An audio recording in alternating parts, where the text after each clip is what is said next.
Hi guys, I'm Asif Ali and you're watching CGHOW video. Today I create this very simple portal effect in UE 5.1 Niagara, and I'll create that from scratch, and you can also download this file from my Patreon. So I have this animation which I have downloaded from Mixamo.com. This is ideal animation, and let me create a folder, portal,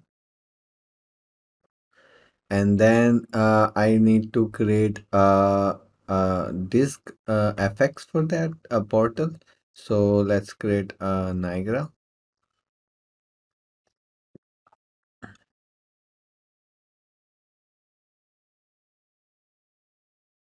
I'll take the fountain and FX, right? I'll place this FX here and select my character and just copy the location of my character and then select my FX